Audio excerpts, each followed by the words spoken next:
TV Mundo. Aprendiendo y creciendo.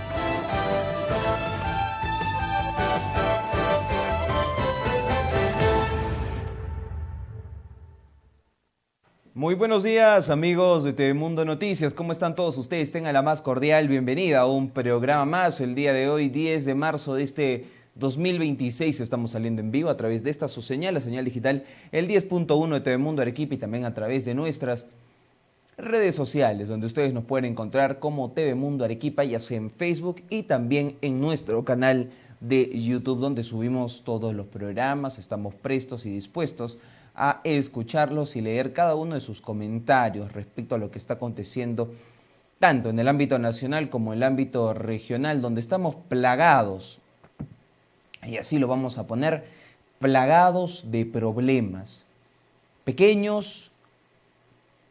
Bueno, no hay problema pequeño, ¿no? Pero para denominarlo a escalas, y problemas de magnitud que abarca toda la nación. Y vamos a comenzar con ello. Problemas que afectan a Arequipa.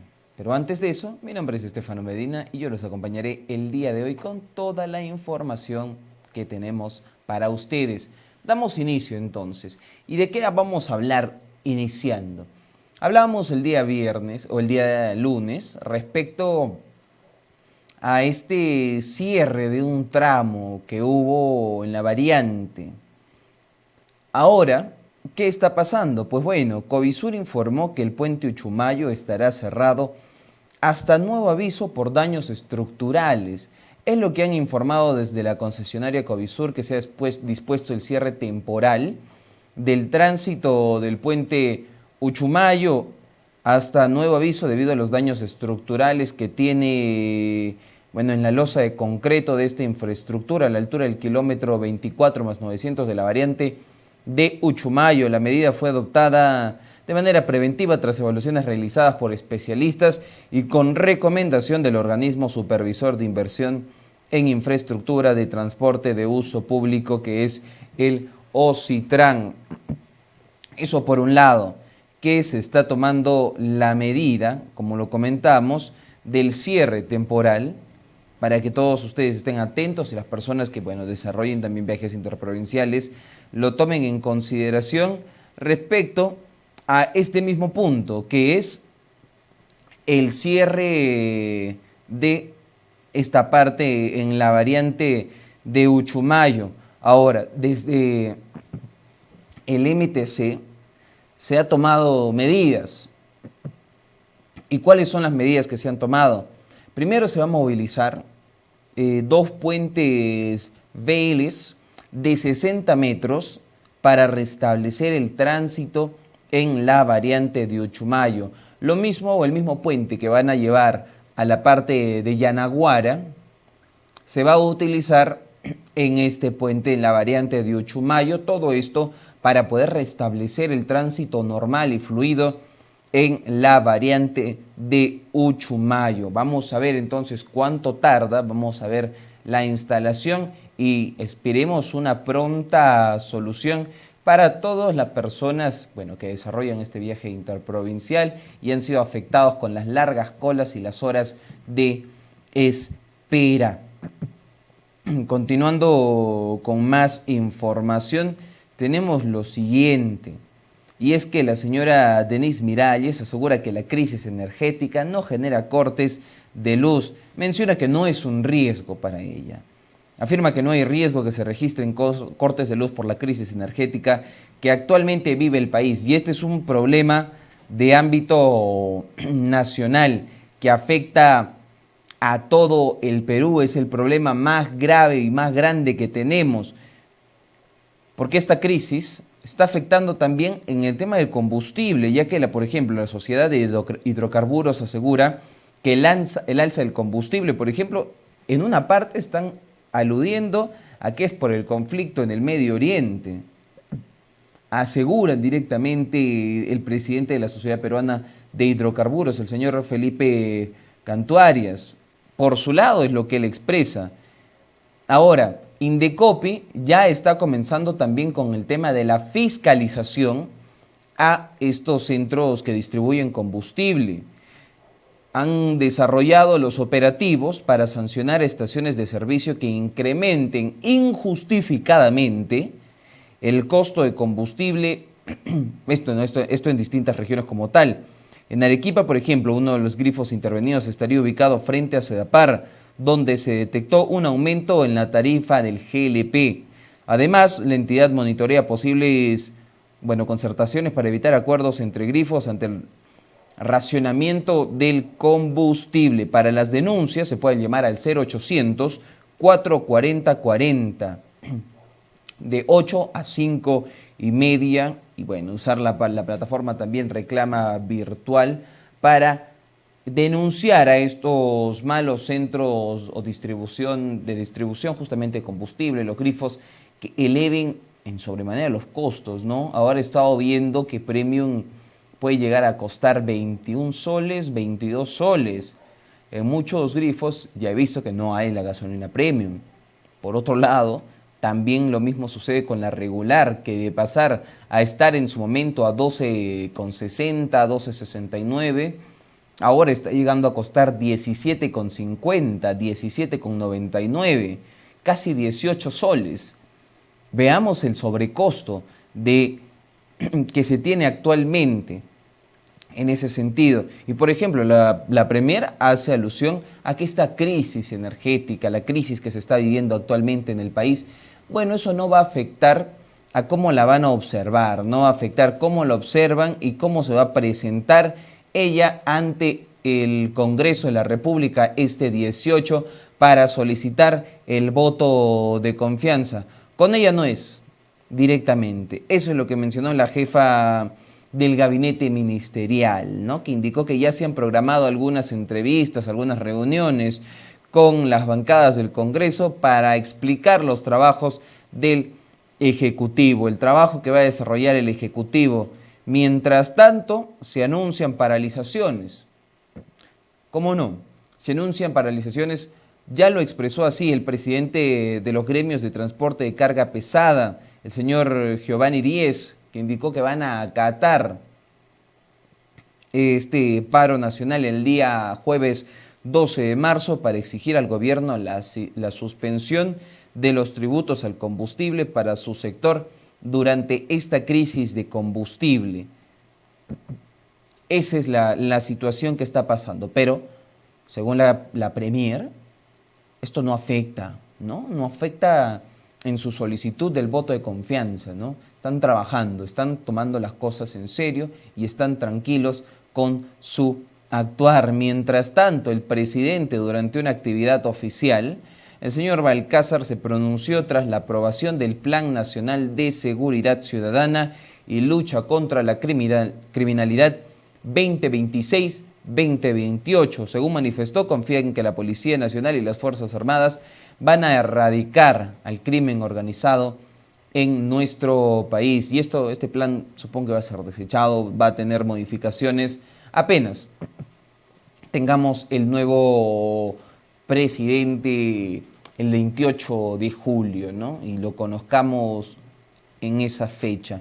Primero vamos a conocer a quienes clasifican, vamos a tomarlo como fútbol, ¿no? Quienes clasifican, quienes van a estar en esta segunda vuelta, porque difícil que tengamos un candidato que supere ampliamente a los demás y pase o sea electo en primera vuelta. Bastante complejo, bastante complicado, ya nos estamos acostumbrando a la segunda vuelta. Y si seguimos hablando acerca de el tema nacional, el ámbito nacional, vamos a lo que está pasando en la Comisión de Educación del Congreso, quien citó al ministro de Educación, al señor Erfurt Manuel Castillo Vera, en el marco del inicio del año escolar 2026, para que responda sobre las clases virtuales establecidas ante la crisis energética. Claro, porque se agarra y se dice, vamos a hacer clases virtuales, se dan clases virtuales de manera obligatoria, excelente, pero como aseguramos la calidad de educación de todos los estudiantes.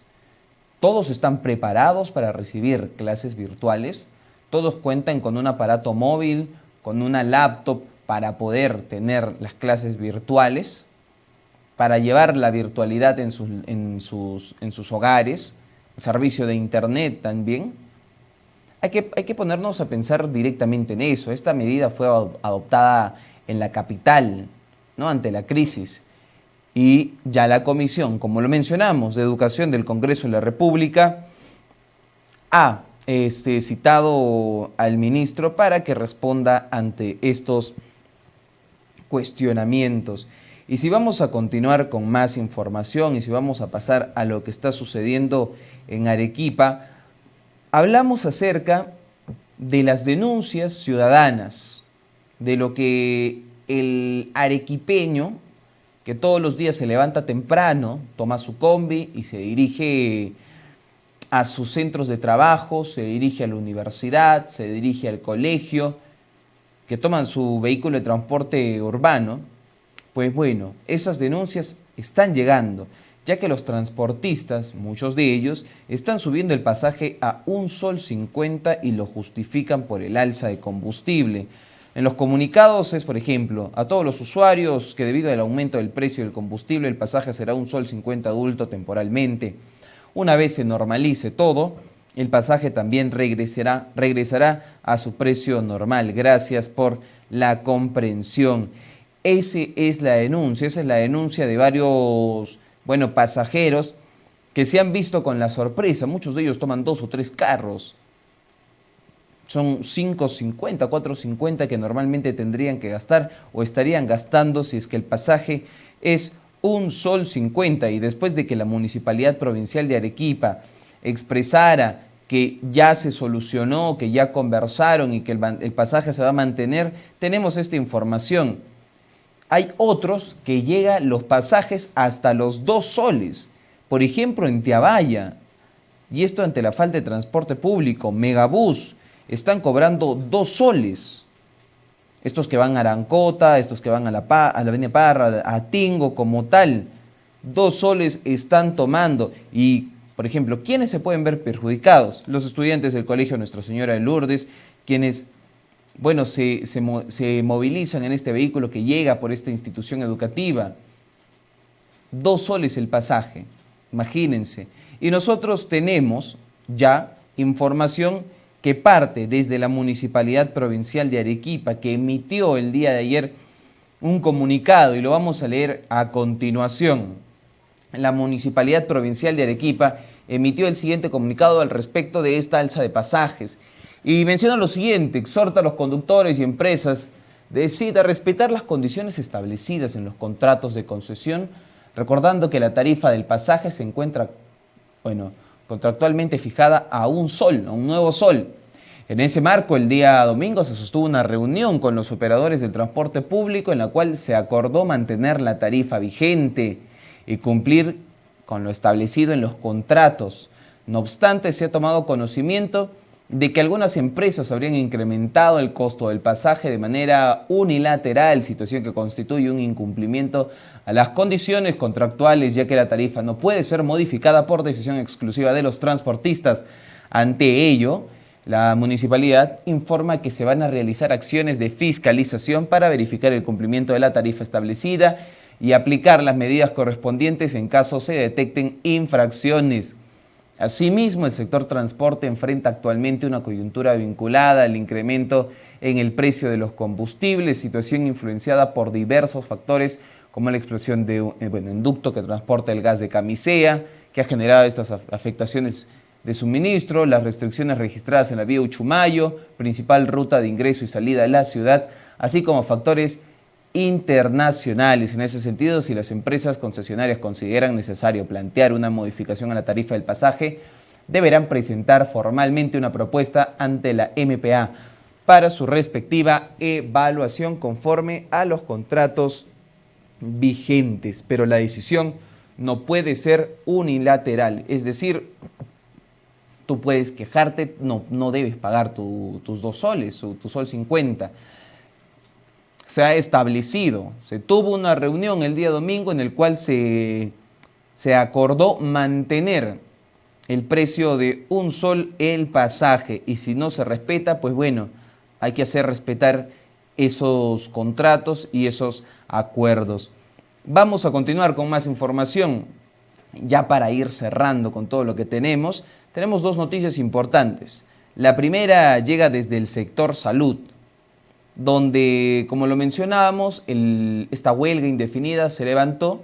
¿Y qué está pasando ahora? Pues hay un colapso del sistema médico como tal, del sistema de salud, ya que la atención en los consultorios externos del Hospital Honorio Delgado Espinosa se reinició después de este levantamiento y, sin embargo, el retorno a las atenciones generó largas colas y saturación de pacientes quienes madrugaron para conseguir una cita ante la falta de un plan para reprogramar las consultas suspendidas. Por su parte, los médicos señalaron que van a intentar atender 1 o 2 pacientes adicionales por consulta para reducir justamente este retraso, mientras continúan exigiendo la salida del señor Walter Oporto por la crisis de insumos, directamente por la crisis de medicamentos y también equipos en los hospitales de la región. Que el levantamiento de la huelga no haga creer al señor Roel Sánchez que la situación ya está tranquila. Cuídate de las aguas mansas, dicen por ahí. Todavía se está solicitando la salida del señor Walter Oporto. Todavía están pidiendo la salida del señor Walter Oporto. Así es. Y la otra información que tenemos para ustedes es la siguiente, y esta va directamente desde Senami, que ahora ha hecho otra aclaración. Vamos a ver si es que es cierta la predicción. Y es que Senami descarta lluvias.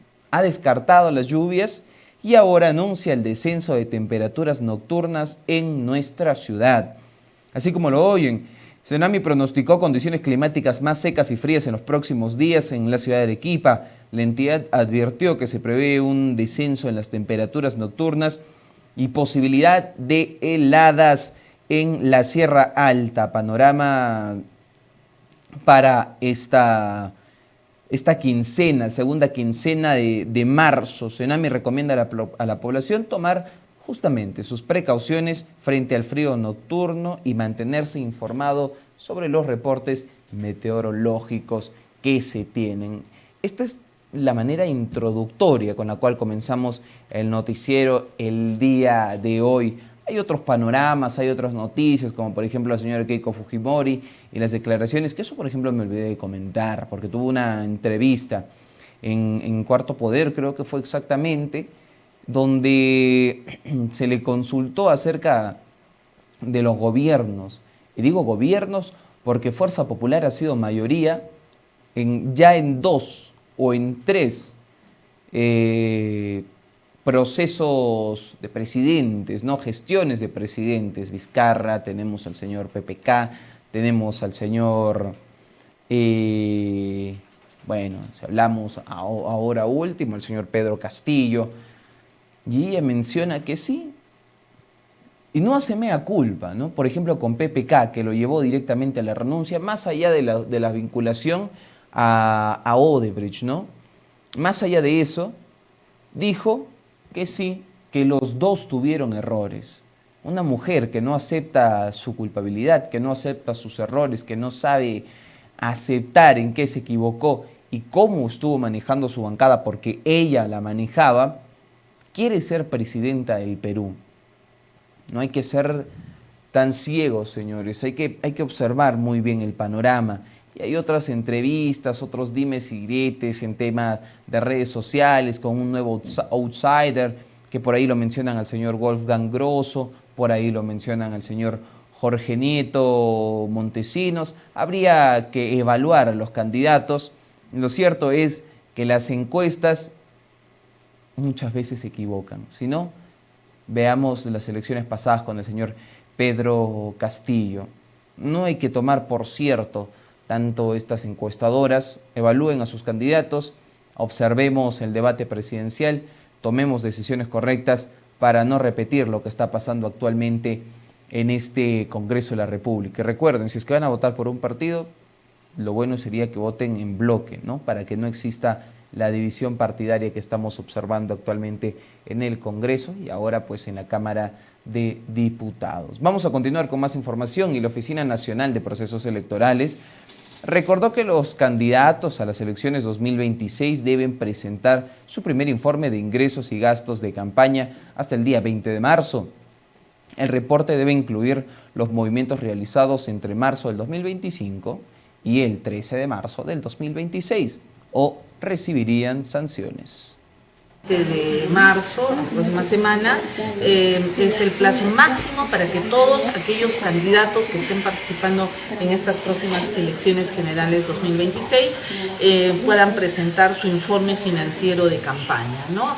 Este informe abarca aquellos gastos que han realizado en el periodo comprendido entre el 26 de marzo del 2025 hasta el 13 de marzo del 2026. Entonces, todos aquellos candidatos que van a participar en esta próxima contienda electoral deben de presentar su informe financiero de ingresos y gastos de campaña, ¿no?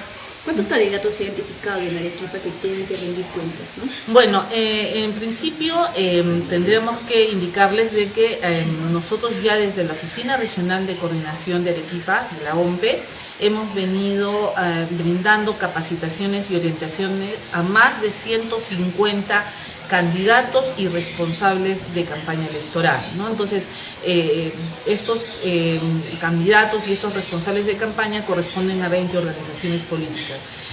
Hacemos un llamado a las demás organizaciones políticas, recordemos que son 38 las que están en contienda, para que puedan acercarse a esta oficina y nosotros poderles brindar la orientación adecuada, indicarles cómo tienen que hacer la presentación a través del personal de la Gerencia de Supervisión de Fondos Partidarios y así eviten las sanciones, ¿no? ¿Qué sanciones justamente?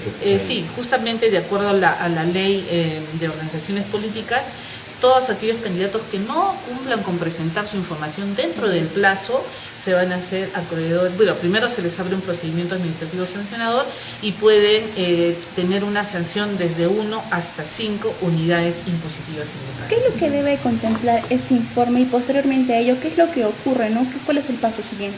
Bueno, lo primero que tiene es un informe, digamos, la presentación de su informe financiero tiene que considerar todos los ingresos que ha obtenido el candidato, ya sean sus propios ingresos, ¿no?, que él mismo ha dado, hay unos topes que eso contempla la ley, y todos aquellos gastos que tienen que estar sustentados, ¿no?, que han realizado desde el periodo que les he indicado, desde el 26 de marzo del 2025 hasta el 13 de marzo del 2026, ¿no? Entonces, tanto la información de ingresos como de gastos debe ser presentada en este informe.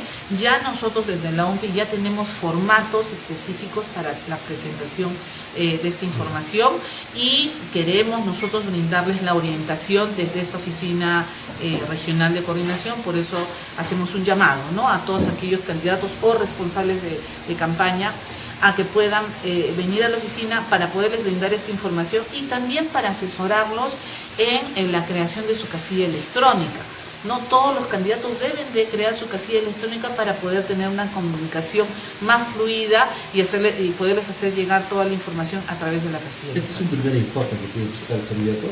Efectivamente, es un primer informe que abarca este periodo hasta el 13 de los gastos y ingresos y gastos hasta el 13 de marzo del 2026 y posteriormente ya van a presentar otro informe que abarcaría todos aquellos gastos realizados a partir del 14 de marzo hasta el cierre del proceso electoral. Ya la Gerencia de Supervisión de Fondos Partidarios nos va a indicar cuál es la fecha límite para la presentación de este segundo reporte. En caso del primer reporte, ¿cuál es la fecha límite, ¿no?, que puedan presentarse? Hasta el 20 de marzo la presentación se va a llevar a cabo en la Oficina Regional de Coordinación de la OMPE a nivel nacional, en cualquier oficina regional, en la sede central, y bueno, posiblemente también ya más adelante vamos a indicar si también en las ODPs vamos a recibir esta información. Además, también es importante lo de la casilla electrónica que les decía, que todos los candidatos deben de contar con su casilla electrónica porque también nosotros les vamos a hacer llegar información a través de la casilla electrónica. ¿Esta sanción económica es al candidato o al partido? es al candidato, ¿ya? Recordemos que no solamente son los candidatos quienes tienen que presentar su información de gastos de campaña, sino también las organizaciones políticas como tal, ¿ya? Pero la mayoría de organizaciones políticas están centralizadas en Lima, ¿no? Entonces, en el caso de Arequipa, nosotros básicamente vamos a los candidatos. En este primer informe, ¿qué tipo de fallas suelen presentar algunos candidatos, ¿no? Precisamente presentar, a la redundancia, esa documentación. Bueno, básicamente es al momento del llenado, ¿no? Del llenado de los formatos. A veces no lo llenan de la forma correcta, ¿no? Recordemos que a veces los candidatos no pueden ellos presentar o están muy ocupados con su campaña electoral, entonces pueden acreditar a un responsable de campaña también para que les ayude a hacer la presentación y la elaboración de esos informes financieros, ¿no? Para que hable un poco el tema, sobre el tema de los colegios, ¿cómo va el tema de los centros de votación? Bueno, sí, cambiando de tema, tenemos también este tema importante que queremos comunicarle a la ciudadanía algunos cambios de locales de votación que se están dando. Esto se debe básicamente a que los locales que habíamos previsto en un inicio están teniendo algunas complicaciones en infraestructura, ¿no? Entonces, hemos hecho una segunda verificación y se ha dado que vamos a realizar algunos cambios. Queremos también informarles a los ciudadanos y ciudadanas que pueden ingresar al link consultaelectoral.ompe.gov.pe para que puedan verificar sobre su local de votación, no solamente el local de votación, sino también ahí, digitando nuestro DNI, podemos verificar si hemos salido sorteos miembros de mesa y cuál es el local de votación que nos han asignado, ¿no? Entonces, yo quiero comentarles, en el caso del distrito de Alto Selva Alegre, teníamos el local de votación Ludwig Beethoven, ubicado en Francisco Mostajo. Este local de votación ya no va a ir, ¿no? Ahí teníamos 22 mesas de sufragio, las mismas que las vamos a reasignar a la institución educativa 4657, ubicada en Villa Independiente. Son 12 mesas de sufragio que van a ir a este local de votación. Y en la institución educativa inicial San Daniel Comboni, ubicado en Villa Confraternidad, Manzana B, lote 3, donde vamos a asignar 10 mesas de sufragio. Las 22 mesas de sufragio de Ludwig Beethoven van a ir a estas dos instituciones educativas. Excelente, y a continuación vamos a dar pase a la franja electoral. Franja electoral, elecciones generales 2026. Con el plan de gobierno de Vizcarra, habrán más y mejores policías en las calles. Más cárceles de alta seguridad para los delincuentes más peligrosos. Con el plan de gobierno de Vizcarra, todos tendremos las mismas oportunidades. Porque se mejorará la salud, educación y vivienda en todo el país. Con el plan de gobierno de Vizcarra, todos ganamos, con decisiones valientes por el bien del país. Soy Mario Vizcarra y para mí, el Perú es primero. Este 12 de abril marca el número 1, rojiblanco como el Perú. Vizcarra, presidente. Empleo masivo para más peruanos. Desde el partido político Renovación Popular, impulsaremos un programa para crear miles de puestos de trabajo, orientado en dos frentes: la reforestación de la sierra, selva y la construcción de infraestructura a nivel nacional. Con este ambicioso programa de empleo, beneficiaremos a miles de jóvenes y a nuestros hermanos de las comunidades campesinas y a los centros poblados más alejados del país. Para Renovación Popular, los pobres son primero. Franja electoral, elecciones generales 2026. Bueno, vamos a continuar con el noticiero y el consejero César Guamantuma acusó a Autodema de no realizar una buena gestión. Por otro lado, afirmó que el sector educación del gobierno regional tampoco está invirtiendo de manera correcta los presupuestos debido a que los colegios aún no reciben la ayuda para poder ser reparados antes del inicio del año escolar. Reestructuración, pero una reestructuración responsable y no simplemente una que beneficie a solo los allegados a esta gestión, que es lo que estamos viendo que está sucediendo en Autodema, ¿no? Que no están haciendo uso eficiente de los recursos en esta autoridad que es Autodema, y que sí necesitamos una urgente intervención, pero una intervención responsable. Y sí preocupa que de nuevo los sectores de educación y salud estén postergados, cuando deberían ser la priorización de todo gobierno regional, que estos sectores deben ser los priorizados en el presupuesto que se asigna para las obras que tiene el gobierno regional. Y es un informe que lo ha sacado la misma gerencia de educación. Ojo, o sea, yo no creo que hayan aprobado este presupuesto sin saber la crisis terrible que tenemos en la cantidad de colegios dañados. Son 104 colegios, por Dios. ¿Y cómo es posible que eso no se esté priorizando? Se tiene que priorizar. Lamentablemente esta gestión se va y está priorizando pues los proyectos que para ellos han resultado ser más importantes y no los que consideramos nosotros como son los del sector salud y educación. Respecto a eso, este OPMI que juega la autogestión lo ejecuta la siguiente. ¿Qué tan perfectible, qué tanto se puede modificar lo que están legando? Puede modificarse, pero va a depender de la voluntad política de gestión de la próxima gestión. Creo yo que deberían de culminarse los proyectos que ya se han iniciado, porque no podemos dejar proyectos sin culminarse que ya han sido asignados, pero la línea, la política de la gestión, lamentablemente, reitero, no ha sido priorizar a los sectores que yo considero vitales como son salud y educación. Entonces, estamos evaluando este presupuesto para saber qué proyectos se han priorizado y cuáles deberían de priorizarse. Entiendo que el gobierno regional está priorizando obras por impuestos y endeudamientos internos.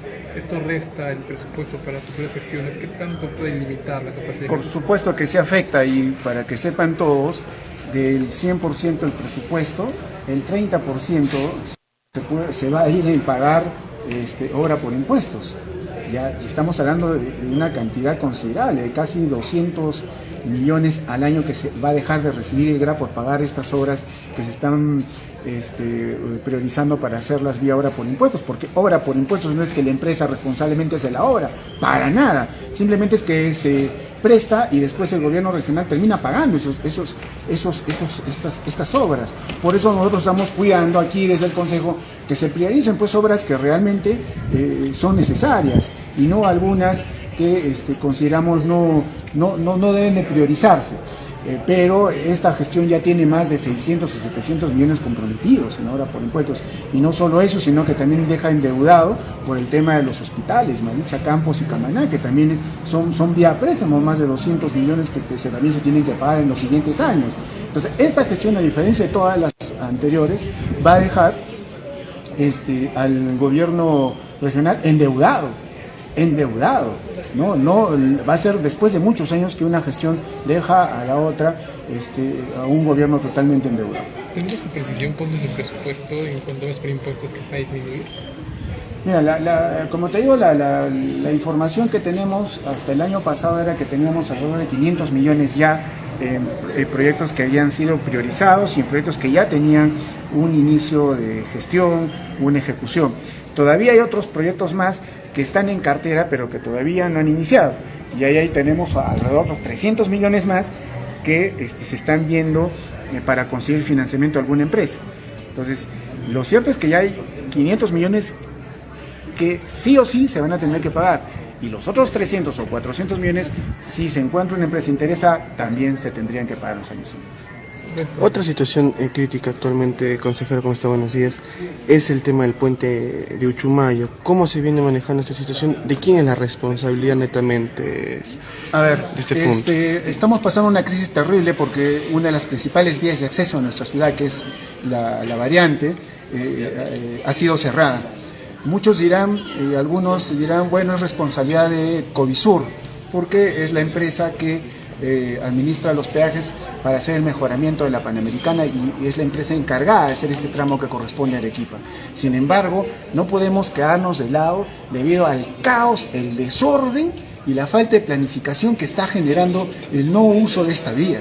Ustedes han podido apreciar cómo las colas enormes se están haciendo para poder ingresar y para poder salir, perjudicando incluso a los distritos que están al ingreso, Tiabaya, Congata, Uchumayo, que la gente que quiere ir a trabajar no puede usar sus vehículos, no tiene transporte. Los que van a ir a estudiar, el día de hoy han empezado las clases en los colegios privados la próxima semana, son los colegios nacionales, van a tener serias dificultades, aunado a la crisis energética que tenemos, el no poder contar con transporte pesado, que nos traiga combustible, que nos traiga los alimentos, obviamente va a encarar los productos. ¿Quién tiene que intervenir aquí de manera inmediata? El gobierno regional con la municipalidad provincial. ¿Dónde están las autoridades? ¿No? ¿Por qué? ¿Y por qué, consejero, si eso lo ve solo Covisur? Porque el gobierno regional podría habilitar hoy por hoy la antigua vía La Joya y tener un acceso alterno ahí para que no se congestione, u otras vías alternas, pero nadie dice nada. Miran de reojo, eso es Covisur, eso no nos importa, y realmente sí yo demando que tanto las autoridades regionales como provinciales de una vez vayan a resolver y sienten a Covisur, porque con su comunicadito nos dicen que esto va a ser indeterminado. O sea, ni siquiera nos dicen cuánto tiempo va a instalar ese nuevo puente. ¿Cuánto se van a demorar? ¿Un mes, 2 meses, 1 año? Tienen que siquiera decirnos a los arequipeños cuánto se va a demorar y tomar acciones de manera conjunta con las autoridades para que el ingreso y salida de Arequipa no sea caotizado como lo han sido estos 2 últimos días. Ante esta situación y los constantes problemas, ¿qué se espera de este cierre de gestión? Que se deje con gran cantidad de problemas a la nueva gestión, ¿qué se podría esperar? Bueno, no esperamos mucho, tenemos una gestión de salida que ha sido un fracaso, lamentablemente, y lo digo con mucha pena y tristeza porque finalmente somos los arequipeños que hemos perdido. ¿Qué hubiese pasado si el gobierno regional hubiese cumplido con su palabra, o el gobernador hubiese cumplido con su palabra que en el 2024 entregaban el puente? Tal vez hubiésemos usado esa vía, pues, ¿no es cierto? Pero como prometió en 2024 no cumplió, 2025 no cumplió, ahora no sabemos si lo cumplirá o no. Pero se dan cuenta cómo estamos pagando los arequipeños esa ineficiencia e incompetencia de este gobierno regional. Ahí está, esa es una muestra, A veces esas demoras nos perjudican como nos está perjudicando porque hubiésemos tenido una alternativa de descongestión. No la tenemos, Arequipa está ahorcada. Y es terrible que nuestras autoridades no salgan a resolver los problemas. Y esta gestión, lamentablemente, se está yendo perjudicando a Arequipa, dejando endeudado el presupuesto de Arequipa por millones, porque tenemos que pagar a los hospitales, tenemos que pagar las obras por impuestos, algo que nunca se había dejado antes, y sin grandes obras de impacto regional en nuestra región. Nos vamos a una pausa comercial y regresamos con más información aquí en TV Mundo Noticias.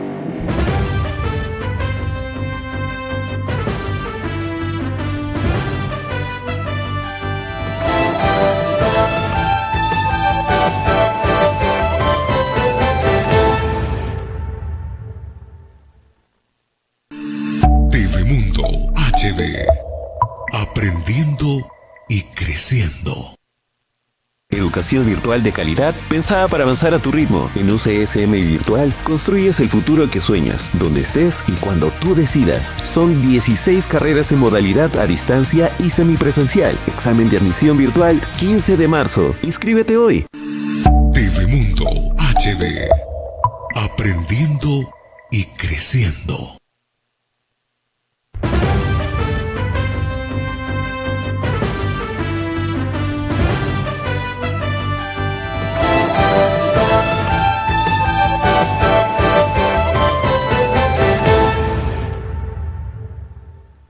Bueno, ya estamos de regreso con más información y Jamer Villena, quien es el secretario regional del SUTEP en Arequipa, informó sobre las condiciones y preparativos para el inicio de labores escolares previstos para este 16 de marzo. Indicó que a causa de la lluvia se ha formado moho y plagas, por lo que se necesitaría mantenimiento y fumigación dentro de los colegios. O se ha demostrado en el presente año. ¿Por qué? Porque las lluvias han sido totalmente abundantes y eso daña la infraestructura, así sea de material noble o sea de material prefabricado. A ello se suma el cambio de autoridades en la que se sobreentiende que el nuevo ministro de Educación va a tener que recién autorizar con su firma el traslado del presupuesto que llegaría en marzo, no sabemos si ha llegado todavía, llegaría, y también el material bibliográfico y la alimentación. Entonces creo que lo más pertinente, sumado a ello con la crisis energética, es que el gerente regional de educación tenga que solicitar al Ministerio de Educación la postergación de las clases por todos estos inconvenientes que han surgido, ¿no? ¿Cuántas semanas más? Bueno, de acuerdo a la calendarización del año escolar, nosotros tenemos varias semanas de imprevistos y por lo tanto retrasar 1 o 2 semanas hasta que se solucione el problema no va a afectar las labores escolares. Entonces no hay por qué apresurarse en tratar de obligar a aquellas instituciones que no están en condiciones de iniciar las labores, ¿no? En Lima y Callao se ha dispuesto clases virtuales. ¿Podría ser una opción acá? Podría ser una opción, pero nos trae al recuerdo la promesa incumplida de Roel Sánchez, en la que dijo que iba a tecnificar la educación en Arequipa, y hasta ahora no tenemos internet en las instituciones educativas, pero sí es una opción y habrá que implementarla de acuerdo a las circunstancias indudablemente, porque en aquellas provincias donde no exista internet o los padres no tengan la suficiente economía para solventar los gastos que esto implica en sus hijos, bueno, tendrá que adoptarse otra opción. ¿El material todavía no se ha distribuido, el material educativo? El material educativo no se ha distribuido totalmente, recién se estará iniciando y a ello se suma, decíamos hace un momento, el presupuesto. Pero el presupuesto es el que llega para lo que comúnmente llega, valga la redundancia, es decir, para dar una mano de pintura, pero ahora tenemos las consecuencias de la lluvia, la bastante humedad que se ha originado, el moho que origina la humedad, y eso significa una fumigación. Y ni qué decir de aquellos colegios que tienen aulas prefabricadas, como el colegio Jorge Basadre, que tiene 14 aulas prefabricadas. Entonces, creo que hay que tener cuidado, hay que cuidar primero la integridad física de los alumnos y de la comunidad educativa, antes de apresurarse a dar un inicio de clases, ¿no? ¿Ya se terminó de limpiar los colegios, señor Villena, luego de estas lluvias, o cómo son los reportes que tiene usted? Bueno, recién los docentes se han incorporado la semana pasada. En esta semana tienen complicaciones porque no hay mucho vehículo que está trasladando, en el caso de las provincias, a las instituciones educativas. Por eso que algunas UGEL han determinado que las clases sean también de manera virtual, o en todo caso la semana de gestión para los docentes, porque las clases para el sector público estarían iniciando la próxima semana. Entonces, están en espera de que llegue el presupuesto para la refacción adecuada. Entonces, por eso decíamos que es complicado, porque con el cambio de autoridades también implica una demora sustancial para entregar el material bibliográfico y también la alimentación correspondiente, ¿no? ¿Cómo sería el plazo último para tener un conocimiento por parte del gobierno regional y la gerencia? Bueno, nosotros hemos dialogado con el gerente regional de educación, felizmente han hecho eco nuestro llamado en el que tendrían que haber visitado las instituciones educativas y por eso el reporte inicial que dieron de 80 instituciones educativas ya no son 80 las que están dañadas, sino 355 instituciones. Entonces eso refleja una cruda realidad que no se ha atendido como corresponde, la infraestructura, la brecha que se tiene a nivel nacional y a nivel regional. Entonces, creo que es oportuno que se declare en emergencia la educación en la región de Arequipa por todos estos inconvenientes que se tienen, ¿no? ¿Cuántos colegios afectados por lluvias tenemos hasta el momento? Bueno, para nosotros la totalidad de instituciones educativas han sido dañadas, eso es indudable, porque vemos que la lluvia origina que se empose en las instituciones educativas en el techo, y eso origina humedad, origina moho. Y además hay que tener en cuenta el dato del Instituto Nacional de Estadística, que indica que hace 3 años inclusive había 30% de instituciones educativas que datan de una antigüedad más allá de los 60 años. Entonces, ni qué decir de estas instituciones, como el Luna Pizarro, Manuel Muñoz Nájar. Entonces, creo que hay que hacer una evaluación seria y no apresurarse en el inicio de clases. Además de Arequipa, ¿qué otra provincia tiene este conocimiento que ha reportado daños por esta temporada? Según el propio reporte de la propia Gerencia Regional de Educación, en todas las provincias existen daños. Unas instituciones más que otras por la construcción precaria que tienen, y otras en menor cantidad porque, bueno, por lo menos tienen una construcción de material noble de acuerdo a estas alturas del siglo XXI, pero de todas maneras han sufrido daño, tienen humedad. Entonces creo que hay que hacer una evaluación después de estas 2 semanas, si es que ha llegado el presupuesto para la refacción, y si se ha cumplido con ello, algunas instituciones podrían iniciar y otras no. La contratación. Bueno, vamos a pasar en este momento a la lectura de las portadas de los diarios para el día de hoy. Comenzamos con Evidencia, el cual informa de la siguiente manera, ¿no? Arequipa envuelta en una pesadilla vial sin rutas alternas. Son 122.000 estudiantes los que iniciaron también las clases el día lunes. Suspenden operaciones en litoral por oleajes anómalos. Y también tenemos acerca de los candidatos y que no respetan los recintos públicos, es lo que nos expresa Evidencia. Por último, Círculo del Gobernador se inscribe en Yo Arequipa. Y la noticia central es de la Universidad Católica. No colaboran. ¿Qué es lo que está pasando? La Fiscalía solicitó a la Universidad Católica de Santa María los videos del 24 de agosto, cuando una menor denunció tocamientos indebidos y presunto abuso de autoridad por parte de la policía durante un examen de admisión, pero la Casa de Estudios envió solo 2 videos de 6 minutos. Cuando se les requirió videos, de diversos ángulos cada uno de 2 horas. Autoridades universitarias podrían ser denunciadas por encubrimiento y obstrucción a la justicia. Y esa es una foto antigua, ¿no?, del campus anterior, porque ahora está completamente pintado y modificado. Ahí es donde va el aumento de las pensiones. La Fiscalía requirió a la Universidad Santa María justamente videos y grabaciones de hasta 2 horas de cámaras para analizar los hechos. Sin embargo, solo se le entregó un video de 6 minutos.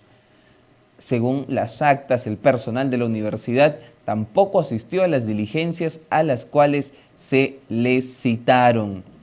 Todo esto por abuso de autoridad. Recuerden lo que pasó con el testimonio de esta menor de edad, cuando la agente identificada como Gladys Quispe le ordenó bajarse el pantalón y la ropa interior, además también de levantarle el sostén para verificar si portaba algún dispositivo. Tras no encontrar ningún elemento irregular, le indicó que regresara a su aula. Luego la policía volvió al aula para tomarle foto frente al resto de postulantes. El padre sostiene que la víctima quedó nerviosa y afectada emocionalmente, lo cual impidió que continuara su evaluación adecuadamente. Y es completamente cierto. Señores, para poder ser un poco más empáticos, el ejemplo tiene que ser claro. ¿Qué hubiese sido si tu hija, en su primera postulación, sale del colegio, o todavía sigue en el colegio con 17 años y postula a la Universidad Santa María, a la Universidad Católica Santa María, quiere ingresar a esta casa de estudios porque cree que es la adecuada, es la correcta para continuar con su crecimiento, bueno, primero de educación y profesional? Va con todos los ánimos a postular y en esta casa de estudios sucede este hecho. Como lo mencionamos, le ordenan bajarse el pantalón, la ropa interior, le levantan el brasier para verificar si tenía algún tipo de dispositivo, siendo ella menor de edad, sin la presencia de algún padre de familia, que los padres de familia cuando dan los exámenes de admisión siempre están en las afueras esperándolos. Sin todo este proceso, hacen ello. Después la mandan a su salón como si nada. Pero para corroborar y como si no fuera completamente, el tope y ya fuera lo correcto, agarran y nuevamente la levantan y le toman fotos delante de todos los postulantes. Vuelven al aula para tomarle fotos delante de todos los postulantes. ¿Quién, después de todo este proceso traumático, estaría concentrado en dar su examen? ¿Quién, después de todo este proceso, estaría realmente concentrado para dar su examen? Pues obviamente es un trauma para la estudiante, la postulante, y que esa casa de estudios que tú consideras que era la correcta para ti, esa casa de estudios que se jacta de ser una casa de estudios sin fines de lucro, esa casa de estudios que se jacta de continuar ampliando, ¿no?, la calidad educativa con los vehículos eléctricos que están presentando, con el servicio de transporte gratuito para los estudiantes, con la inauguración de la sede Vallecito, entre otros más. Esa misma casa de estudios que se preocupa, en teoría, por los estudiantes, que los deja protestando y su solución es una ridiculez, desde los 5 soles los descuentos en las pensiones, donde el defensor del pueblo también es una persona que increpó a los estudiantes. Esa misma casa de estudios te da la espalda. Esa misma casa de estudios, que desde la fundación de su padre como tal, que es el señor Morris, ha perdido al parecer el rumbo. Hablamos acerca de lo que se está mencionando directamente en evidencia. No se está colaborando con el debido proceso, con el adecuado proceso. Solo son 2 videos de 6 minutos y lo que se requiere son videos de 2 horas para analizar qué es lo que sucedió, para analizar completamente los hechos que narra la estudiante menor de edad, la postulante y el hecho que ocurrió con la agente Gladys Patricia Quispe después de que le ordenara todo esto. El Ministerio Público, como lo mencionamos, abrió ya una investigación preliminar por este presunto delito de autoridad contra quienes resulten responsables. Ahora, como lo comentamos, parte de las diligencias iniciales se dispuso que la comisaría de Yanaguara realice diversas actuaciones en un plazo de 15 días. Entre ellas se incluyeron la declaración de la menor y de los testigos, que es el personal de la universidad asignado, informes de los policías que participaron en la intervención y la obtención de las grabaciones de cámara de seguridad de la universidad para reconstruir todo este hecho. Ahora, en esa línea, la comisaría de Yanaguara remitió un oficio dirigido al rector solicitando las copias de las grabaciones del interior del campus correspondiente a ese día, del 24 de agosto, desde las 3 hasta las 4, ¿no? Entre las 15 y 16 horas, con el fin de verificar los hechos, pero desde diversos ángulos. Sin embargo, el material entregado no correspondía al rango solicitado. Esta situación quedó consignada en el acta de estos videos, de la visualización de los mismos, y se dejó constatación que se abrió un sobrelacrado que contenía una memoria USB incautada en la comisaría de Yanaguara. Al revisar el dispositivo se encontraron solo 2 archivos de video en formato MP4 con fecha de modificación del 28 de agosto del 2025. El primero denominado Pabellón A, segundo piso, con una duración de 5 minutos. El segundo, Pabellón A, domo posterior, también corresponde al intervalo breve de tiempo. Se registran imágenes del pasadizo, del segundo piso, del pabellón A, con una marca temporal de 3 y 17, donde se observan las puertas y áreas de circulación. No obstante, el periodo captado por las cámaras no coincide con la franja completa solicitada por el parte policial. Y se está pidiendo nuevamente la responsabilidad de la universidad al claramente en esta situación no aportar y no colaborar con la debida investigación. Evidencia se puso en contacto con esta casa de estudios. Y justamente la Universidad Católica de Santa María respondió a través de su área de marketing e imagen institucional que el caso forma parte de una investigación en curso que involucra a una menor de edad, por lo que señalaron no corresponde pronunciarse ni brindar detalles específicos para no intervenir en las diligencias fiscales. Agregó que ha colaborado permanentemente con las autoridades. También precisó que la investigación no involucra a miembros de la comunidad universitaria, sino que se refiere a actuaciones atribuidas a efectivos policiales durante el proceso de admisión. Mientras tanto, la Fiscalía continúa con las diligencias para esclarecer lo ocurrido durante aquella jornada. El abogado de la víctima evalúa, por ejemplo, denuncias contra el rector Jorge Cáceres Arce. Los padres de la menor siguen el proceso contra el agente de la PNP que, cometió este abuso de autoridad de la universidad. Responde que colabora con la justicia, pese a que los documentos dicen completamente lo contrario. Este es el caso de la Universidad Católica Santa María y el hecho con esta postulante que todavía no se soluciona. ¿Qué hubieran hecho ustedes si es que era su hija la que pasaba por este hecho dentro de esta universidad? Los dejo con esa pregunta. Vamos con revelación. Covisur provoca crisis vial en Arequipa. Ya hemos hablado acerca de los puentes viales que van a llegar para ida y vuelta. MPA advierte sanciones a transportistas por el cobro del pasaje de sol 50 y otros de 2 soles. Ya lo hemos mencionado al inicio del noticiero. Indecopi refuerza control de combustibles ante crisis energética. Trump en la alza del crudo es por el precio bajo, es un precio bajo por la paz y la seguridad, es lo que menciona Donald Trump, ¿no? Nuestro salvador. Y por último, investigación de Autodema.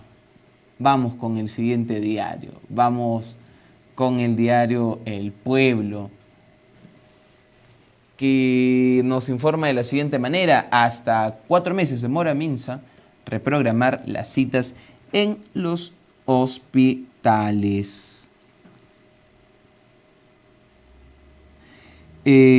Cirugías también serán agendadas, nos mencionan, ¿no? La paralización convocada por la Federación Médica en Arequipa dejó más de 8.000 consultas externas pendientes, generando un importante retraso en la atención de pacientes. Su subdirector, el señor Omar Barreda, informó que la reprogramación de las citas suspendidas tomará entre 3 a 4 meses debido al alto volumen de los pacientes afectados. Y durante la huelga, algunos servicios mantuvieron atenciones limitadas para casos prioritarios que no podían postergarse, especialmente en especialidades como dermatología, hematología y oncología. Sin embargo, miles de pacientes no lograron acceder a sus consultas programadas, lo que generó un embalse que ahora deberá ser atendido de manera progresiva. Crisis nuevamente en el MINSA. Vía de acceso a Arequipa colapsó y están obligados a caminar. Cierre del puente Uchumayo por daños causados por las lluvias provocó un grave colapso del tránsito en la carretera.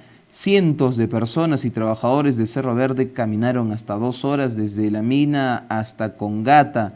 La congestión también generó viajes de hasta 5 horas a destinos cercanos. Caja Arequipa, 40 años acompañando emprendedores del país. Tremenda publicidad nos comimos.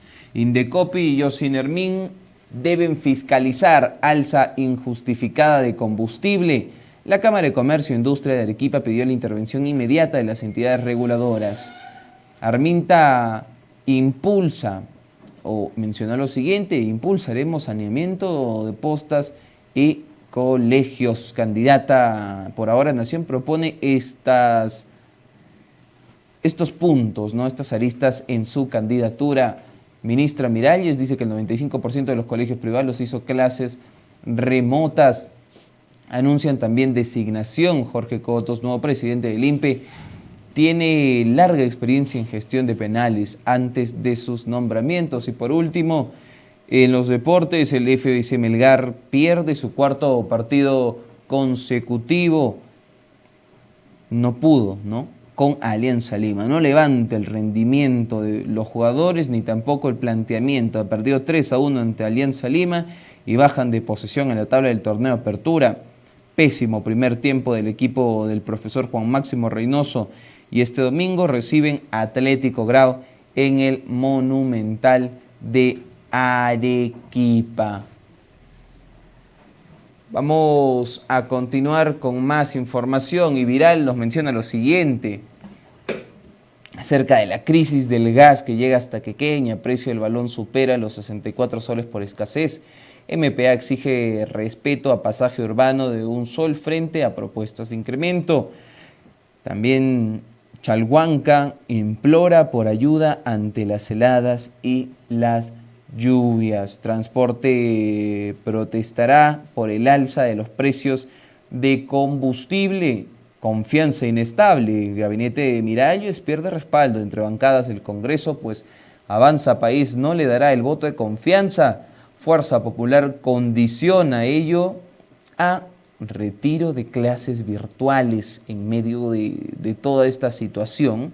La Asociación de Exportadores, la ADEX, pide apoyar a Ejecutivo para brindar una estabilidad al país. Esta es la clara situación y la información de estos diarios. Continuando con más, el presidente de la Asociación de Instituciones Educativas Privadas de la región Arequipa, el señor Rudbel Vegaso, indicó que ningún colegio realizará clases de manera virtual hasta que la situación que actualmente se vive sea realmente grave. Solo existirá la flexibilización para el horario de ingreso de los estudiantes. Nosotros a nivel nacional tenemos una posición bastante clara. La Alianza de Escuelas Privadas, que alberga cerca de 14 asociaciones a nivel nacional, tanto de Lima, de Trujillo y otras regiones, Arequipa, etcétera, tenemos una posición clara: el no pasar a la virtualidad, salvo que esto sea un caso extremo. Motivos tenemos, definitivamente el tema de la pandemia sigue pasando facturas hasta el momento en el tema de la salud mental, en el tema de los aprendizajes. Entonces no se puede encerrar, no se puede cerrar las aulas, los colegios. Esa tiene que ser una medida extrema. Es por eso que aquí en Arequipa nosotros, pese a la exhortación, obviamente, con el absoluto respeto al gerente de educación, nosotros vimos que sí se podrían dar las condiciones, excepto la dificultad que hemos tenido, por ejemplo, el día de hoy es en el tema de la congestión vehicular, porque presencia del sistema integrado de transportes creo que está con normalidad. Hay algunas vías que siguen cerradas. Específicamente hoy nos reportan que hemos tenido dificultad en la avenida Ejército, la avenida La Marina, la variante de Uchumayo, avenida Parra, el sector de Tahuaycani. Son algunos lugares focalizados, pero yo hago llamado a las autoridades, a la Policía Nacional, a que por favor, aquí tenemos que trabajar todos, padres, colegios, autoridades, para salvaguardar y brindarle todas las facilidades a los estudiantes. ¿Cuántos colegios acá en Arequipa, en la provincia, han iniciado el año escolar? Mire, cerca de 120.000 estudiantes, aproximadamente unos 1.500 colegios en los 3 niveles aquí en la provincia de Arequipa, de los 1.800 que existen en la región. ¿A qué se debe que haya un grupo que no haya todavía iniciado clases? Bueno, lo han programado, eso está dentro de las condiciones que han enviado los padres de familia, que lo van a hacer, me parece, hasta el día miércoles, pero no se debe a un caso específico por alguna dificultad que se tenga, ¿no? ¿En alguna de estas instituciones se ha evaluado, por ejemplo, también emplear el método híbrido de utilizar clases presenciales y virtuales, o de todavía pronto, se descarta la virtualidad? La respuesta que hemos tenido el día de hoy en cuanto a asistencia, hacemos una evaluación previa, tenemos que la asistencia a un 95-96%, y ese 3 o 4% que no han asistido está dentro de siempre el porcentaje que no asisten el primer día, ¿no? Entiendo que con el transcurso de la semana lo van a hacer, pero de pronto no estamos viendo esa posibilidad híbrida que usted menciona y seguimos apostando por la presencialidad al 100%, pero por supuesto que también, si es que esta situación verdaderamente se agrava, nosotros recién analizaríamos la posibilidad de trabajar de manera híbrida o de otra manera virtual. Usted también señalaba algo importante, ¿no? Que debido a, en este caso, la congestión del transporte público en diversos sectores, se ha dado un plazo, ¿verdad?, para que los estudiantes puedan ingresar. ¿Hay un tiempo hasta cuándo es esa medida? Sí, el acuerdo que nosotros tenemos con los directores y promotores es la flexibilización en cuanto a la hora de ingreso. El día de hoy se ha marcado así, de 30 hasta 40 minutos, por los sectores sobre todo donde yo les he mencionado hace un momento. Entonces, en ese sentido estamos dando toda la facilidad. Lo que se trata es aquí que seamos empáticos, alumnos, padres de familia, instituciones y autoridades. Tal vez habría recibido reportes.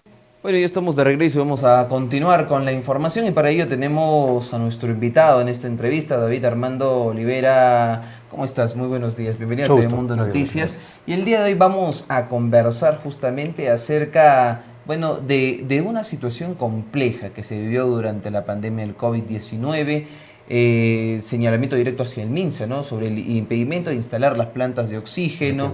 Se habría bloqueado deliberadamente estas instalaciones de oxígeno medicinal que pudieron salvar miles de vidas, y no solamente en Arequipa, sino también en Cajamarca, en Loreto y en diversas regiones. ¿Cómo estás, Armando? Muy buenos días. Muy bien, muchas gracias. Sí, efectivamente, quería comentarles que en abril del 2021 el Estado publicó un decreto de urgencia, el 036-2021, en donde autorizaba al Ministerio de Salud para que, con el apoyo del Proyecto Especial Legado, que en ese momento pertenecía al Ministerio de Transporte y Comunicaciones, para que adquiera e instale 6 plantas de oxígeno en 6 regiones estratégicamente planificadas. Entre ellos estaba Arequipa, Cajamarca, Loreto, Huánuco, Lima, Callao, y estas plantas, por inoperancia, por irregularidades, pero finalmente hemos obtenido abundante información que ha sido puesta ya en manos de la Contraloría General de la República, que ya tiene una investigación abierta, donde se ha determinado de que hubo un oficio en mayo del 2022 en donde, sin hacerlo de conocimiento a las empresas contratistas han tenido conocimiento de este oficio 1 año y medio después. Mientras que nosotros continuábamos luchando por instalar las plantas en medio de tantas dificultades, trabas que el propio Ministerio de Salud había colocado. Este oficio, el oficio 150, lo que decía era que el Ministerio de Salud se desistía de implementar las plantas. O sea, lo que quería decir es que ya no vamos a instalar más plantas en el Perú, a pesar que 2 meses antes el viceministro había determinado que se continúe con la instalación. O sea, hay una contradicción. Hay un documento oficial de una jerarquía mayor, un viceministro, en donde dice que se continúe con la instalación de las plantas a nivel nacional según lo planificado para todo el 2022. Sin embargo, 2 meses después sale el oficio 150, que lo firma una persona de menor rango, la directora general de Operaciones en Salud, que en ese tiempo era Valentina Alarcón Guisado, donde dice que se desiste. Nosotros no teníamos conocimiento de eso. Seguíamos batallando para instalar la planta de Camaná. Como ya se había cerrado el caño a Proyecto Especial Legado, ya no había recursos y eso no lo teníamos conocimiento nosotros. Nosotros pensábamos que todo continuaba según lo que el decreto de urgencia había establecido y finalmente la planta de Camaná en el distrito de Samuel Pastor, en el sector La Pampa, se logró instalar. Esa planta se logró instalar en diciembre del 2022. Pero como no sabíamos nosotros todas esas irregularidades que estaban detrás, resulta que en junio del 2023 nos ordenan desinstalar la planta. Previamente nos envían una carta notarial argumentando de que se resolvía la relación por una causal de hecho sobreviniente previo al perfeccionamiento del contrato. ¿Qué quiere decir esto para que lo entiendan los oyentes? Hay causales para resolver contratos, ¿no? Una causal, la que nosotros hemos argumentado después, es la causal de culpa inexcusable. Cuando se resuelve un contrato por esa causal, eso da lugar a una indemnización por daños y perjuicios. Cuando se resuelve por hecho sobreviniente al perfeccionamiento del contrato, las partes no tienen responsabilidad alguna de indemnización, se dan la mano, se despiden y se acabó, no hay daños y perjuicios. Esa era la causal que el Estado quería atribuirse para lavarse las manos y decir, ¿sabe qué, señores? No les debo los 5,5 millones que la planta cuesta. No les debo nada.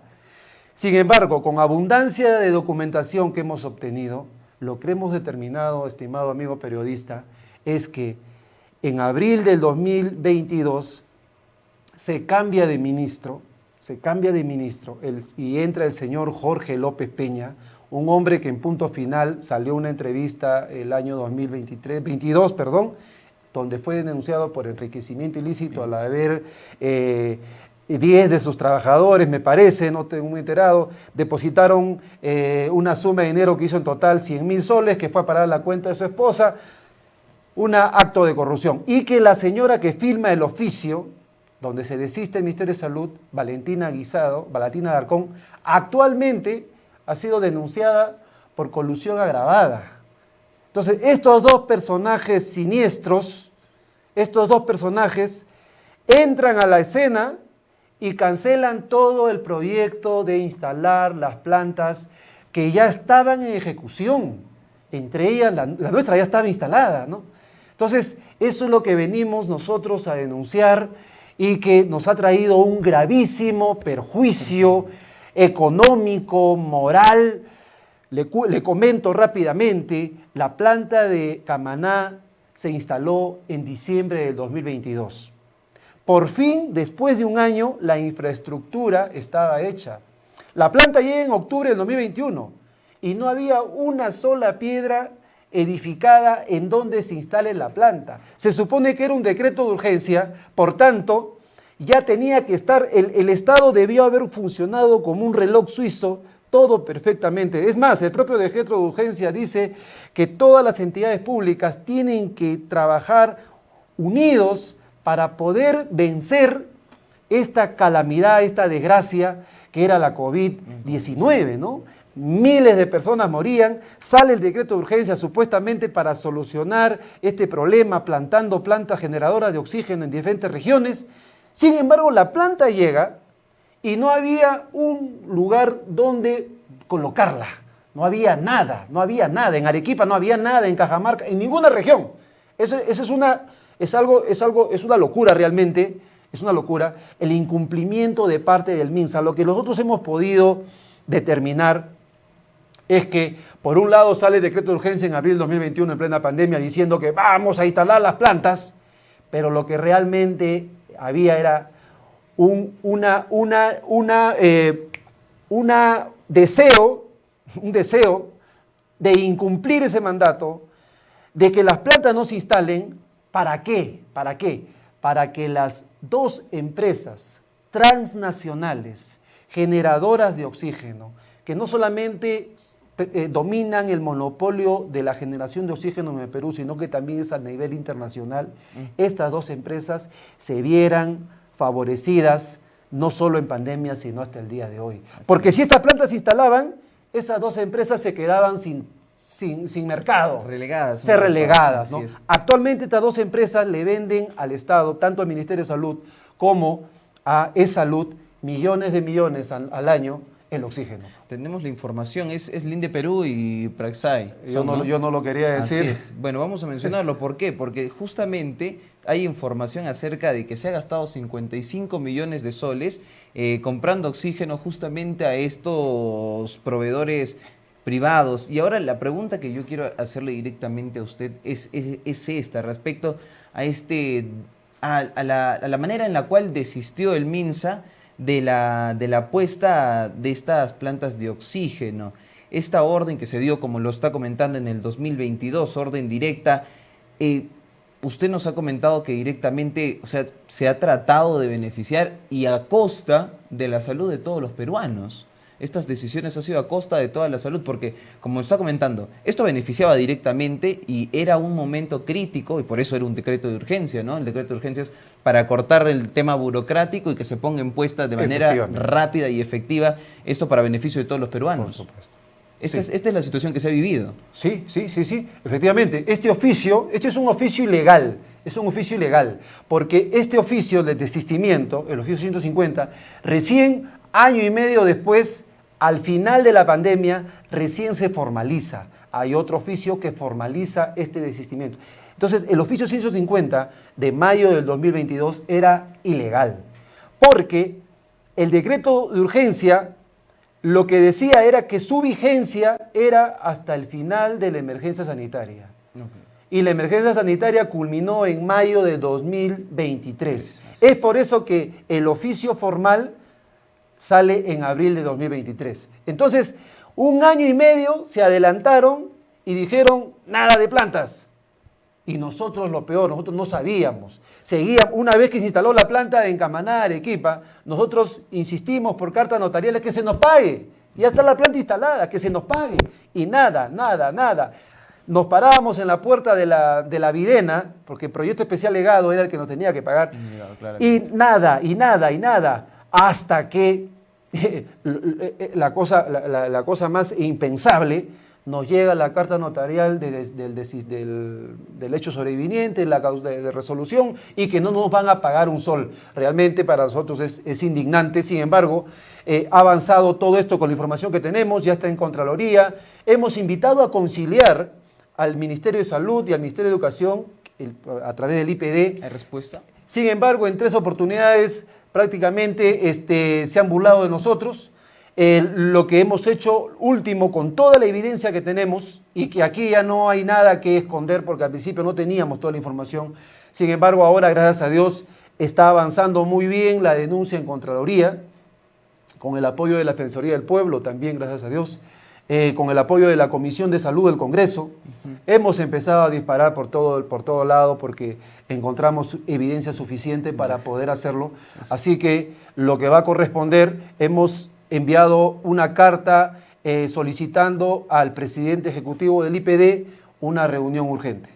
Hemos visto ya en línea de que está avanzando eso. Esperamos que se pueda lograr y llegar a un acuerdo sin ir a un juicio, porque sería una injusticia mayor ir a juicio. Sí, va a ser un proceso mucho más largo el tema de ir al juicio. Hay otro caso, y quisiera tocar el tema en Cajamarca, porque hemos estado hablando acerca del caso de Camaná. 14 de febrero del 2022 es cuando llegó esta planta que no se llegó a instalar en Cajamarca. Cuéntenos, ¿qué sucedió con esa planta? ¿Qué pasa con esa planta? ¿Quién asume esos costos? Es una desgracia. La planta es nuestra. aunque cada día se deteriora más, está en un almacén del Callao, una planta que tiene la capacidad de producir 700 balones de oxígeno diario. Yo me imagino que el proyecto que tenía entre comillas, el Ministerio de Salud era abastecer toda la región, no solamente Cajamarca, sino también la zona del San Martín, la selva, ¿no? Esa planta se encuentra almacenada en un depósito del Callao. Tenemos documentos que demuestran que en febrero del 2022 ni siquiera se había contratado a la empresa constructora para que haga la edificación necesaria, ¿no? Entonces, es un caso realmente, no se trata de ineptitud del funcionario público, no se trata que sean personas que no conozcan su trabajo. Por supuesto que lo saben hacer. No puede haber un funcionario o un servidor público tan inepto. Simplemente cumplen órdenes de sus superiores y este es el resultado. Para desgracia de nuestro querido Perú, no se han instalado 6 plantas que pudieron, no solamente como lo dice el jefe de logística del Proyecto Especial Legado, cuando se le pide un informe sobre esto, él dice, estando que las plantas ya han sido adquiridas, él sugiere de que se continúe con la instalación, a pesar de que ya la pandemia para el año 2023 había disminuido, sin embargo, a manera preventiva, porque según lo que se avecina, según lo que se prevé a futuro, estos hechos van a volver a ocurrir y ya no nos van a agarrar como fue al principio, sino que esta vez estaremos prevenidos. Pero esa política de prevención en nuestro querido país es lo que menos se aplica, pues, ¿no? Así es. Y hay casos, y ya para ir cerrando justamente con la entrevista, hemos hablado acerca de que ya se han solicitado, ustedes están pidiéndole una conciliación como tal, ¿no? Para evitar llegar a juicio, pero tocaron puertas del Congreso de la República, de las comisiones respectivas. ¿Qué respuesta les han dado? Si es que hay algún acompañamiento o también es nulo la respuesta. Sí, gracias a Dios, la Comisión de Salud del Congreso y también la Comisión de Fiscalización y Contraloría también, ellos han presionado justamente para que haya una respuesta, en este caso del Instituto Peruano del Deporte, para que haga una investigación interna, ¿no? Porque al principio han rechazado todo, pero ahora ya está encaminada una investigación y ellos van a dar cuenta tanto al Congreso, tanto a la Contraloría General de la República, ¿no? Entonces, por ahí estamos avanzando, estamos por buen camino. Ok, y es importante, ¿no? También el tema de la presión mediática, creo que es uno de los factores también que está apoyando en ese sentido. Ya para ir cerrando y con el tema de las denuncias, acá hay 2 nombres que se han mencionado. Se ha mencionado el nombre del exministro, el señor López, y también de la señora Alarcón.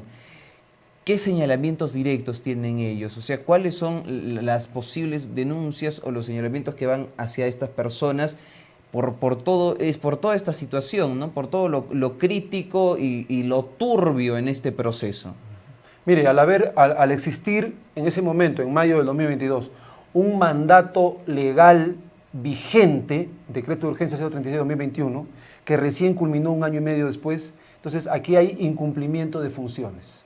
Ellos han incumplido la función, el mandato legal, a través de emitir un oficio que no tenía sustento. Entonces aquí hay una obligación que se incumplió. Entonces hay el delito de emisión de funciones. Hemos visto que todavía estamos a la raya de su prescripción, pero estamos allí. Y también el delito de exposición peligrosa, por cuanto al no haberse ejecutado este mandato, al no haberse instalado estas plantas de oxígeno, se sometió a la población peruana a un riesgo mayor y se les impidió a contar con este oxígeno, que el oxígeno es medicina, es vida, y pudo salvar miles de vidas durante todo el 2022, que todavía estábamos en la 4ª ola. Estamos en un punto crítico, David. Muchísimas gracias por estar Les el día agradezco de hoy a con ustedes. nosotros. Y en este punto, antes ya de culminar con la entrevista, me gustaría justamente que te dirijas a todos los arequipeños que nos están viendo. ¿Por qué? Porque la situación que pasamos con el COVID, una pandemia global, fue crítica, ¿no? Las imágenes que todavía quedan en todos los peruanos son de profundo dolor por el tema de los oxígenos, las colas largas, las ventas, y esta información que se está denunciando hoy en día no es menor, no es menor. Le ha costado padres, hermanos, tíos, primos, a muchos peruanos. Esta denuncia es importante, se tiene que continuar con el proceso, pero ¿qué podremos decirle a todos los peruanos respecto a todo este proceso que está pasando y a todo lo que está sucediendo actualmente con las malas decisiones y esto turbio, ¿no? de los beneficios al privado, a otras partes como tal? Yo creo que a portas de un proceso electoral, cuán importante es saber elegir, cuán importante es decidir qué personas nos van a representar en el poder.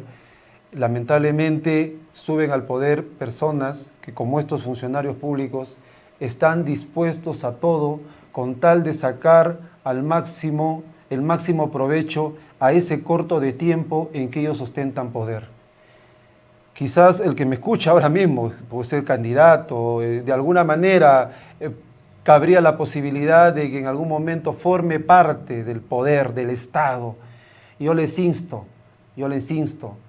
esos fallecidos, esas personas que fallecieron en la pandemia, pudieron haber sido parientes suyos o quizás ha perdido familiares cercanos. Yo creo que al momento que tome la decisión de aceptar esos diezmos que se llaman ahora en el sector público, esos diezmos de corrupción, esos sobornos, piense bien, medítelo un poquito más y considere que detrás de eso hay miles de peruanos que realmente esperan que sus derechos sean validados, que sus derechos sean cumplidos y que usted va a ejercer poder gracias a ellos. Y hágalo. Y va a pasar a la historia, si es posible, reconocido como un ciudadano que hizo lo correcto, que hizo lo justo. Bueno, y mis condolencias a todas esas personas que desgraciadamente por estas irregularidades y al no haber llegado el oxígeno de la manera eficaz, tuvimos que perder familias. Un detalle, el gobierno regional de Arequipa recibió un oficio en abril del 2022 indicando de que informe cuál era el estado de la implementación de la planta de Camaná. A mí me sorprende que ese oficio, gobierno regional de Arequipa, nunca lo respondió. Entonces, me genera sospecha, ¿no? Bueno, lo dejo allí. ¿Cuál fue su motivación para no responder? Así es, y vemos entonces que no solamente viene desde arriba, sino también desde la parte central, que supuestamente es el control más cercano que tenemos, que en este caso es el gobierno regional. Nuevamente, David, muchísimas gracias por estar muchísimas gracias. presente el día de hoy. Vamos a darle seguimiento también al caso. Cuando tengamos mayor información, vamos a tenerla presta. Él es David Armando Olivera, quien es representante legal de Ceifra Contratistas Generales. Nosotros llegamos hasta este punto. Muchísimas gracias por acompañarnos y los dejamos con el reporte de Hombro a Hombro. Muchísimas gracias y hasta luego. Lluvias en zonas altoandinas, precipitaciones en la selva y condiciones marítimas variables en el litoral. Bienvenidos a la edición de hoy, martes 10 de marzo, de la central informativa de Hombro a Hombro, Empresas Contigo, dedicada a la región sur. Comenzamos con el reporte del Centro de Operaciones de Emergencia. En la región Cusco, una tormenta eléctrica registrada el 8 de marzo en el distrito de Maranganí, provincia de Canchis, ocasionó el fallecimiento de una persona en la comunidad de Toxacota. Las autoridades locales mantienen la elevación de daños mientras se continúan con el monitoreo de las condiciones climáticas en la zona. En Arequipa, las lluvias intensas registradas durante las últimas semanas provocaron huaicos, granizadas y deslizamientos en distintos distritos de la provincia. Entre las afectaciones reportadas se encuentra la interrupción del servicio eléctrico que impactó a más de 7.000 usuarios en distritos como Yanaguara, Cerro Colorado, Caima, Mariano Melgar y Paucarpata. Las autoridades continúan coordinando acciones para restablecer los servicios y atender a la población afectada. Mientras tanto, en Moquegua se reportó el colapso de un puente peatonal en la localidad de San José de Ronjadero, distrito de Coalaque, debido a un agente climático. El tránsito peatonal permanece interrumpido mientras las autoridades locales continúan con la evaluación de la emergencia. No se reportan daños a la vida o salud de las personas. Ahora revisamos los avisos meteorológicos del CENAMI. El organismo informa que entre hoy y el jueves 12 de marzo se prevén precipitaciones de moderada a fuerte intensidad en la Sierra Sur, que podrían presentarse como lluvia, granizo, aguanieve o nieve en zonas altoandinas. Estas precipitaciones estarían acompañadas de descargas eléctricas y ráfagas de viento cercanos a los 35 km por hora, con acumulados estimados entre 10 y 25 milímetros por día. Un segundo aviso del CENAMI señala que también se prevén lluvias de moderada a fuerte intensidad en la selva sur, especialmente en regiones como Cusco y Madre de Dios. Estas precipitaciones podrían venir acompañadas de tormentas eléctricas y ráfagas de viento cercanos a los 40 km por hora, con acumulados que podrían alcanzar hasta 75 milímetros por día. Desde nuestro programa recomendamos tomar precauciones ante posibles crecidas de ríos o activaciones de quebradas. En cuanto al estado de las carreteras, el Ministerio de Transportes y Comunicaciones informa que 47 vías presentan tránsito restringido en la región sur. Del total, 14 se registran en Moquegua, 11 en Cusco, 7 en Apurímac, 6 en Puno, 5 en Ica, 3 en Arequipa y 1 en Tacna. Recomendamos a los conductores manejar con precaución, respetar la señalización y evitar circular por zonas afectadas por lluvias intensas. En el litoral, la Dirección de Hidrografía y Navegación de la Marina informa que se presentan oleajes anómalos en el litoral sur, desde San Juan de Marcona hasta Tacna. El oleaje del sureste había iniciado de forma ligera e incrementó a moderado desde la mañana de ayer, llegando a intensificarse a fuerte durante la noche del mismo día, para luego disminuir progresivamente en los días siguientes.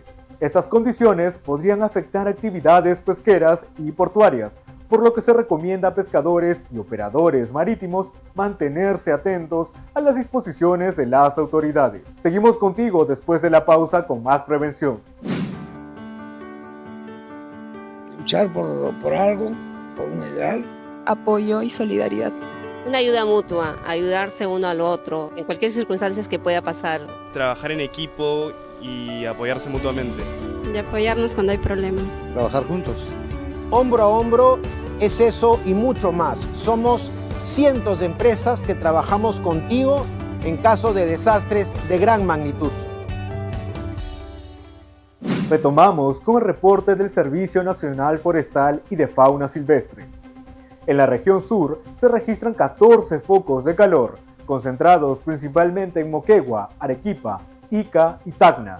Moquegua reporta 4 focos en la provincia de Hilo. Arequipa registra 4 focos, mientras que en Ica se identifican 3 y en Tacna 2. También se reporta un foco de calor en Cusco. Recordamos evitar quemas agrícolas y hacer un uso responsable del fuego para prevenir incendios forestales. En cuanto a las condiciones en aeropuertos de la región, el reporte de Ambiant indica que los terminales con mayor humedad promedio fueron Puerto Maldonado con 89,8% y Andahuaylas con 84,1%. En cuanto a visibilidad, los valores más bajos se registraron en Puerto Maldonado con 0,8 kilómetros y en Nazca con rangos entre 8 y 10 kilómetros. Finalmente, revisamos la información del Ministerio de la Producción. En el sur del país se recuerda que algunas especies continúan bajo medidas de protección o veda, como el camarón de río en Arequipa hasta el 31 de marzo y especies del lago Titicaca como el ispi hasta el 30 de abril y el carachi amarillo hasta el 31 de marzo. Otras especies como pejerrey argentino, chita, chanque o trucha arcoíris se encuentran disponibles bajo esquemas de pesca responsable. Recordamos la importancia de respetar estas medidas para proteger los recursos hidrobiológicos. Antes de despedirnos, compartimos el consejo del día.